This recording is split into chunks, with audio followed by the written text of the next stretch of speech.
merci beaucoup honorable ñu àdd ci waxtaan bi njëkkee ci mbirum coalition Diomaye président ñu jot démb ab bataaxal buy firndeel ne kii di Aïda Mbodj wàccee nañ ko ñu teg ki nga xam ne moom moo di Aminata Touré ci bopp coalition boobee d'abord nag nga ko gisee est-ce que nekk na décision ba nga xam ne bett na la.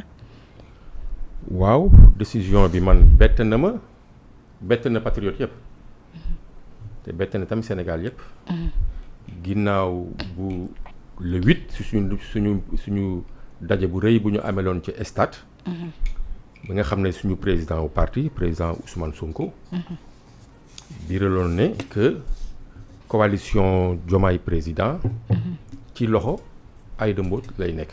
te mënul nekk ci loxo keneen ci loxo Aïda Mbodj rek la nekk. c'était la seule personne qui était habilitée vraiment à diriger la coalition.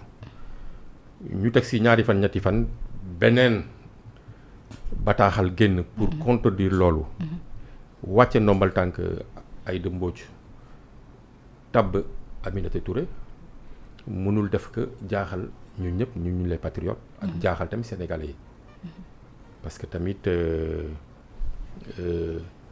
mënuñu woon comprendre ne que président Ousmane Sonko ak le président Bassirou Diomaye Faye mënoon nañu am ay divergence ba di ñàkk déggoo quand même. si que ñuy teg ci bopp coalition bi. waaw mënuñu ko woon mënuñu woon am xel ñaar ne que ñoom ñaar dinañ dem ba yegg foofu ku si nekk tabb ci benn wut sa benn candidat ne moom nga bëgg mu jiite coalition bi. donc loolu surprise la si ñëpp. waaw su loolu weesoo. dama ne sax man ñun. analyse ñun les patriotes loolu ñuy wax. on croit que coalition bu naroon am. parce que pour ñun sax coalition sax narul am soxlawuñu coalition mais bu demee ba coalition nar am sax benn Pastef moo nar a diriger coalition bi. keneen amul droit diriger coalition bi ku dul Pastef parce que Pastef mooy ndeyu mbi gi. Pastef mooy xolu coalition bi. donc lan luy ndeyu ñuy jël keneen ki nga xam ne ci beneen parti lay nekk muy diriger coalition bi bu nekkee logique pour logique lu ñuy suivre rek. les autres viennent prêter main forte à Pastef kenn amul droit diriger coalition bi ku dul le membre ou bien le leader de Pastef man loolu mooy sama gis-gis. donc muy indi. image bii. kii di ne man kii laa bëgg kii di ne kii laa bëgg. qu'on s'offre en spectacle aux Sénégalais comme ça moi je trouve que c'est déplorable et que le parti les patriotes du Sénégal ne méritent pas cela. Voilà. Ne méritent pas cela et nous demandons à ce qu'on nous respecte un peu plus. ñenn ñi jàpp nañu président Bassirou Diomaye Diakhar Faye amul sax pouvoir pour di wàcce wala di fal ci li nga xam ne moo jëm ci wàllum coalition bi. effectivement bon moom comme dafa nekk le chef de l'État. te yoon daf ko ne une fois élu président de la République dafa nar a teggi nombal tànk yu mu amoon ci parti bi. te def na ko. donc yoonam narul nekk ci politique normalement. su nekkee rek dafay suivre logique bu mu nekkee. dafa nar a nekk président bu tëddee njaaxaandaay. Ablaye Wade dafa ko woon Macky Sall dafa ko woon. moom dafa ñëw suivre loolu. mais moom dafa nar a nekk dafa bëgg nekk président bu tëddee njaaxaandaay. gisuñu ko si suñu benn activité parti léegi. donc normalement coalition bu nar a am coalition de parti la. te coalition bu parti bi nag c'est l'affaire des partis.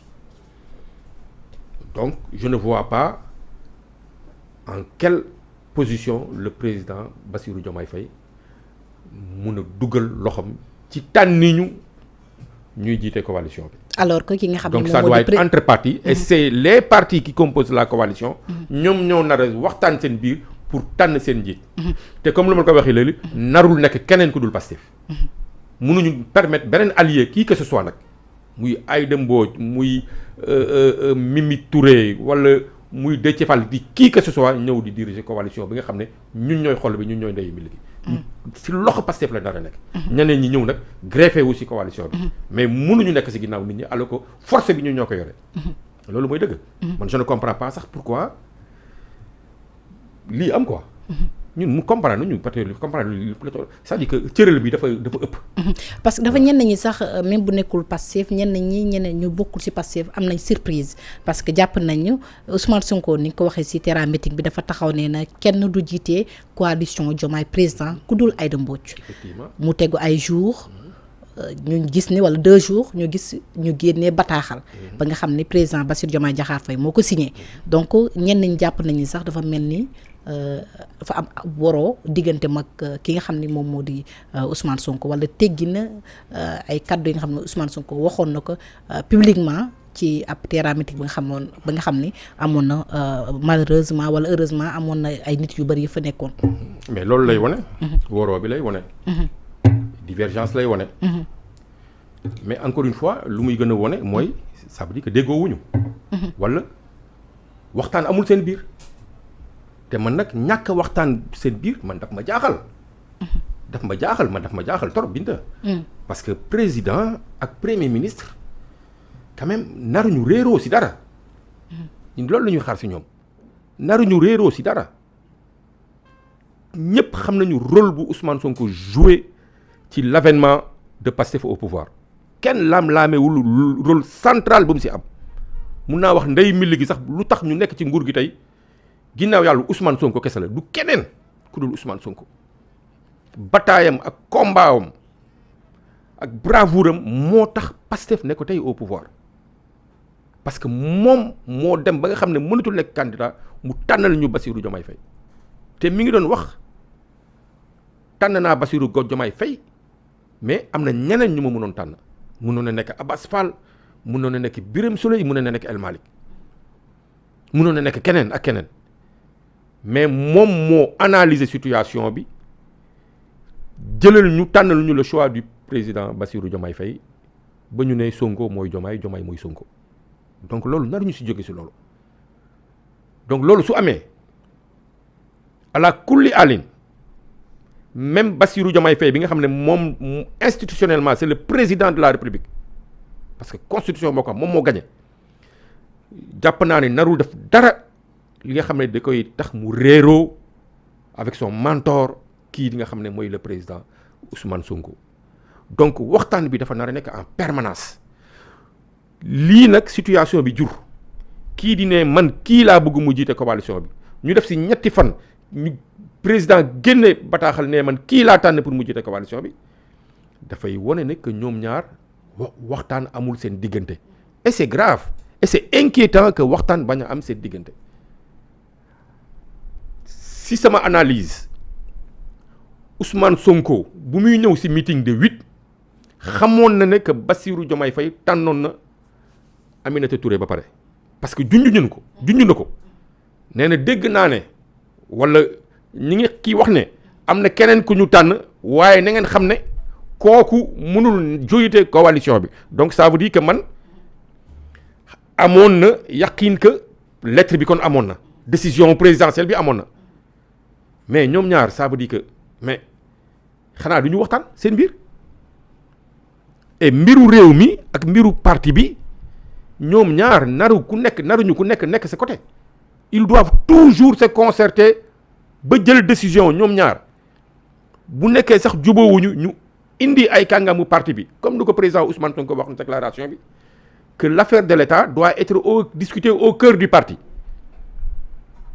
loolu la nar a demee ça veut dire que yenn décision yi ça ne doit pas être pris par une seule personne dans son coin concertation à la kulli alin ñun en tout cas militants yi c'est ce qu'on attend de nos deux dirigeants c'est qu'en permanence qu'il y ait une concertation entre eux ba que toute décision soit une décision prise collégialement avant ñu koy divulguer publiquement mais lii day wone déjà que ils sont tous les deux isolés de leur côté ku si nekk tu es entouré d'un groupe et que chacun essaye de tirer tu vois les ficelles de son côté alors qu'on n'a pas dit que Sonko mooy Diomaye mooy Sonko pour rien et naruñu ils n'ont pas le droit de descendre de ce slogan-là ils sont condamnés à être ensemble et à diriger ensemble dans la cohésion parce que Sénégal soxlawul une crise politique à cet instant-là où nous vivons où nous sommes où nous sommes confrontés à une crise économique criarde, à une crise financière extraordinaire, avec les manques de ressources, on leur demande de nous épargner une crise politique. Parce que Sénégal soxlawul loolu actuellement nii. te Thierno bu ñu remarqué bu ñu def moom moo di ñaar ñuy waral division boobu ñaar ñoo ñëwee yëpp bokkuñ ci biir Pastef. mais loolu moo ma gën a jaaxal en fait loolu moo ma gën a jaaxal. mais est-ce que on a besoin d'une coalition? Man je crois que nos dirigeants là ça veut dire ils sont pas wóoluwuñu seen bopp quoi. Parce que ñun les militants de base qui descendons sur le terrain, qui faisons des porte-à-porte matin, midi et soir, qui discutons avec la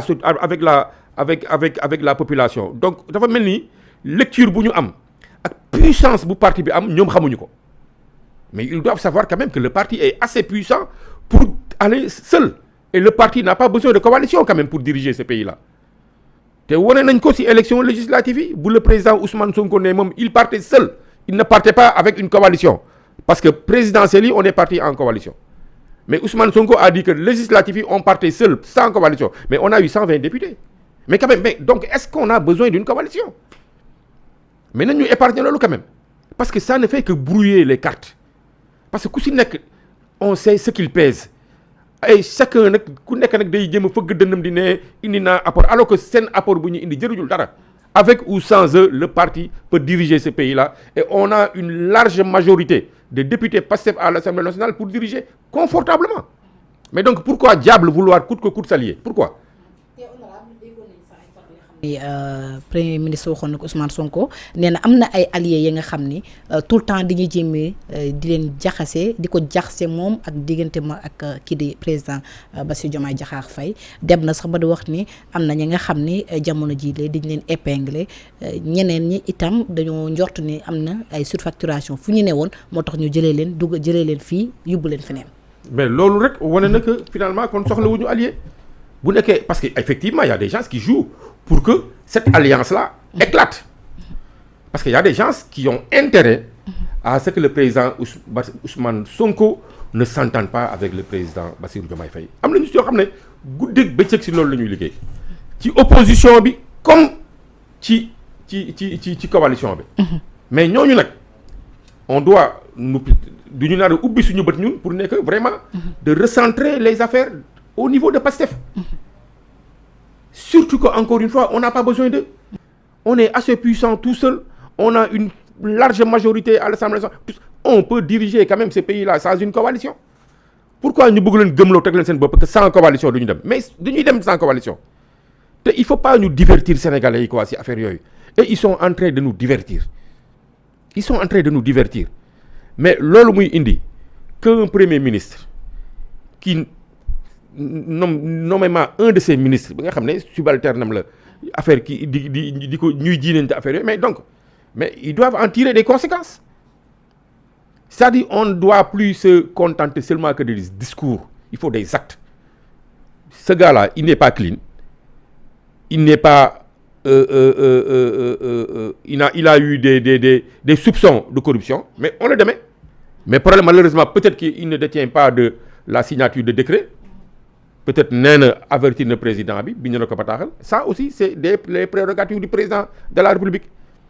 Te kooku di wax loolu je crois que il a une dent kooku di tuumal noonu tout le monde sait qu'il a une dent contre le premier ministre.